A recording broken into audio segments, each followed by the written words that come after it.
Now in this tutorial, I'm going to show you how you can change your auto-generated thumbnail. If you find this video helpful, I'll kindly request that you support me by liking the video and also by subscribing to this channel. Alright, now I have here my auto-generated thumbnail on my YouTube channel and I'd like to go ahead and change it. To change it, it is quite simple. Just head over to it and then look for these three dots that will give you an option to do so. If you go ahead and tap on it, so if you click on reselect, it will give you more options to go ahead and change your auto-generated thumbnail.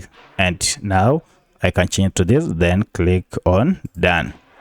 However, should you want to change this and upload a new thumbnail from your desktop, if you go ahead and find your thumbnail on your desktop and then try to add it here, you'll find that it will not work. However, the simplest method to do so, it is going to this option again, and this time around select the option called upload file. Now this will take you to your computer. Go to the folder that contains your thumbnail, and once you find it, just go ahead and select it and then tap on it to open, and it will be uploaded. And now once you're done, go ahead and click on save, and you'll have changed your thumbnail on your YouTube studio. So if you have any other question, kindly let me know in the comment section. Otherwise, if this video is helpful, please like it and also subscribe to my channel. Thanks for watching, and let's meet in the next video.